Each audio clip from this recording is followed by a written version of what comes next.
તો આ જગ્યામાંથી કોઈને ક્યાંય ગેરમાર્ગે લઈ જવામાં નથી આવતા. અહીં ક્યાંય કોઈ જ્ઞાતિવાદ નથી કે આ ફલાણી નાતનું આને અહીં જમવાનું, આ બીજી નાતનું આને અહીં, બધાને એક જ પથરાળી પડે છે કે આ વીઆઈપી માણસ આનું જમવાનું અલગ જીવ છે કંઈ.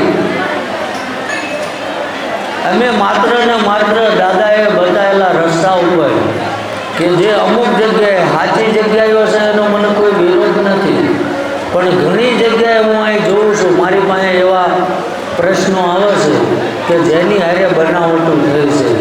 તમને મેલી વિદ્યા કરવામાં આવી છે, તમારા ઘર ઉપર આ નાખવામાં આવ્યું છે, તમારે આ કરવું પડશે, તમારે આ વિધિના આ પૈસા થશે. ક્યાં છે નથી કહેતા કે હું તમારી જેમ સાધારણ જ માણસ છું, હું રોજ નોકરી ધંધો કરવા જાઉં છું અહીંથી, અને સમય મળે ને એમાં આવવાવાળાની સેવા કરીએ. અહીં કોઈ પગારદાર નથી.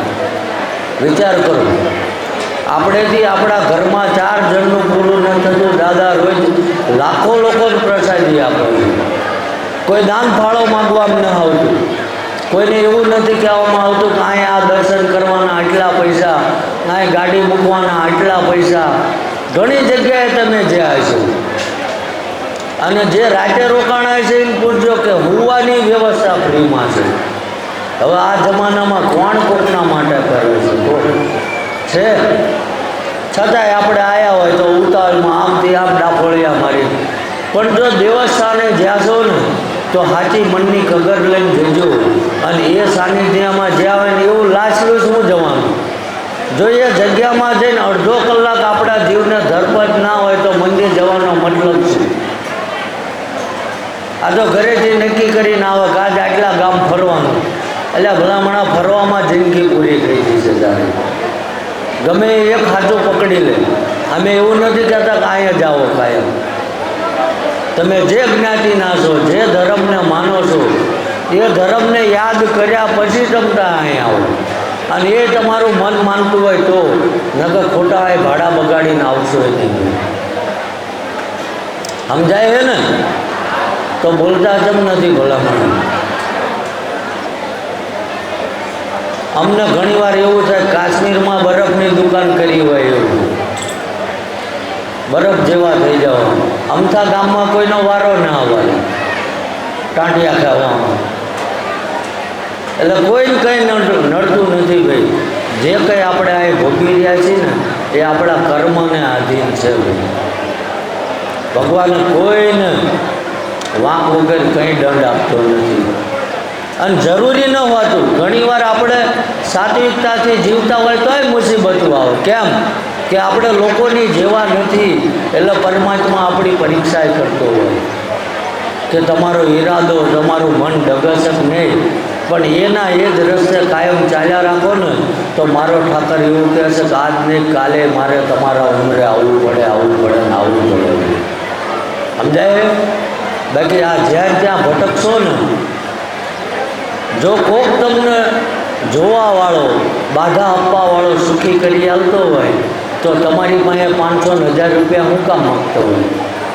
દેખીતી વાત છે. અને છેલ્લા અમારા આ પ્રયાસથી 8 મહિનામાં 2 લાખથી વધુ યુવાનોએ દારૂ મૂકી દીધો. ગામમાં 2 જણને દારૂ બંધ કરાવજો, ખબર પડે. 2 જણને કરાવજો. અને ગામમાં 5 દારૂડિયા હોય, ગામ જેવું માથે તાંય રોજ દાડો ઉગલ 5000 દારૂડિયા દારૂ મૂકવા આવે. કરી દેજો.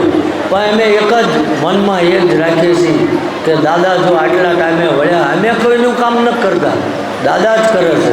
પણ આવવાવાળાની શ્રદ્ધા, આવવાવાળાની લાગણી, બાકી ગમે એવી ઓળખાણ લઈને આવે, ગમે એવો શોર્ટકટ મારે, હું કોઈના કામ ન કરતો, દાદા જ કરે છે. ગમે એને આવે, કમને મળી લે ને એમ થાય અમારું કામ હટ થઈ જાય. નહીં થાય કોઈ દી. કેમ કે હું દાદાને કહું જ છું કે હું તો જેનું કોઈ નથી, જેને અહીં કોઈ ઓળખતું નથી, એનું શું? એટલે હું તો જો આ જે કંઈ સેવા પૂજા કરું છું, નોકરી ધંધો કર્યા પછી આવીને અને દાદાને એક જ કહું છું, જે કોઈ આવ્યા ને એ તારા ભરોસે આ જગ્યામાં આવ્યા છે, એ કોઈ ખાલી હાથે ના જાય. કદાચ જે કંઈ દુઃખ વ્યાધિ તકલીફ હોય તારા ભરોસે આવ્યા છે. અને જો મેં માણસને જમાડ્યા વગર કોઈ દી હું ખાધું નહીં હોય, આ જગ્યાના 5 રૂપિયા મેં મારા ખીચામાં કોઈ દાડો નાખ્યા ના હોય, કાલ મારી પરિવારનું શું થશે આ મેં ચિંતા કરી ના હોય, અને આ સેવા કર્યા પછી 5 માળા તારી કરી હોય, અને એ જે કંઈ તપ મારી જોડીમાં ભેગું થયું હોય ને એ આવવાવાળાને આપી દેજે. મારે કંઈ જોયું કરી જોજો થાય તો. કે આ જગ્યા એટલી પવિત્ર છે કે જ્યાં દાદાએ પોતાના બાળપણથી લઈને કોઈની દીકરીની લાજ રાખવા હતું પોતાનું લોહી રેડી દીધું છે. અને એ જગ્યામાં તમે હું અહીં જો 10 મિનિટ બેસવાનો મોકો મળે ને, અને હું તો કહું આ જગ્યાની રજે અજાણતા તમારા કપડે ચોંટી છે ને, અને રાતે ઘરે જઈને કદાચ એ રજ એ ઘરમાં પડશે ને તોય 3 પેઢીનું મેલેજ હોય એ નીકળી જાય, કોઈ જોવરાવવાની જરૂર નથી. પણ આ તો આપણને આદત પડી જાય. ઘણા હું જોઉં છું શમશાનમાં જાય, ચવાણું પેંડા નાન તેન બધું પોટલા બાંધીને વાળીને મૂકવા જાય. તો આજ લગીનમાં એક દાખલો મને બતાવો કે એ પોટલું આમાં ઘણાય મૂકીને આવ્યા છે, મને દેખાય કે એક એવો દાખલો બતાવો કે એ પોટલું મૂક્યું કોઈ ભૂત પલીતે એમાંથી 100 ગ્રામે ચવાણું ખાધું હોય. ખાધું તો હું કામ અંધશ્રદ્ધામાં જાઉં છું.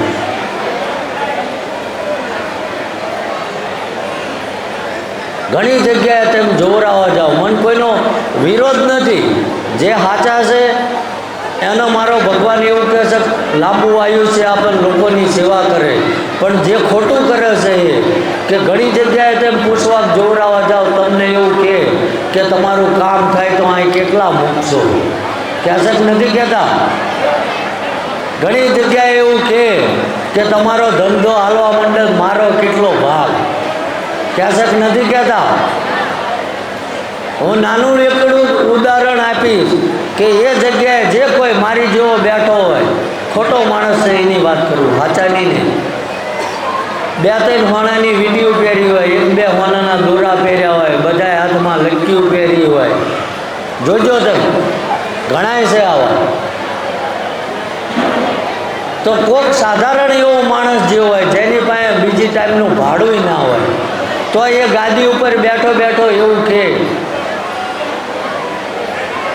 કે આ કામ કરવાનું આમ થશે ને આ કામ આ થશે, તો એ ભગવાન મને આટ લગીનમાં એક જ પ્રશ્ન મૂંઝવે છે કે એ ભગવાન એ માતાજી એને એવું શીખવાડે છે કે આ કામ કરવાના આટલા થશે, આ કામ કરવાના આટલા થશે.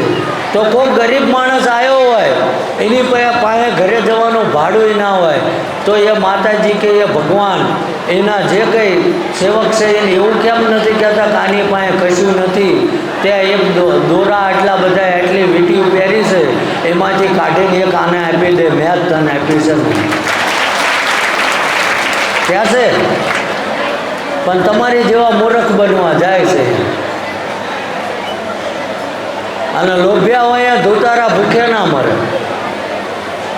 તમારે બધાને શોર્ટકટ જ જોતો હશે, કાલ કરોડપતિ થઈ જવું છે, પણ દુનિયાના છેડે જશો ને ક્યાંય કળ વગર બળ નથી. આ લખી રાખજો. જ્યાં લગીને તમારો આરાધ્ય દેવ, તમારી કુળદેવી, તમારી માતાજીની કૃપા નહીં થાય ને ત્યાં લગીને તમારા કાંડે કોઈ દોરો બાંધી નહીં. આ લખી રાખજો. એટલે જ્યાં જાઓ, અને હું તો કહું છું અહીં આવવાની જરૂર નથી, રોજ મઢે જાઓ, દીવાબત્તી કરો, એવું હું નથી કહેતો કે આપણામાં શું ઉણપ છે. બાકી તો બધી ચાલાકી આપણને બધું ભાવે, કોકને મૂર્ખ બનાવતાય આવડે, ગાળિયા કરતાય આવડે, પણ આપણામાં શિક્ષણ ને સંસ્કારની જ ઉણપ છે. આ ઓછું પડે છે, અને હોય ને એ થોડીક લાલચમાં આવે તો બધું ભૂલી જાય છે. એટલે હું તો એમ કહું છું કે તમારા દીકરી દીકરાને કદાચ આપવું હોય ને તો સંસ્કારને શિક્ષણ આપજો, એમાં કોઈ ભાગ નહીં પડે.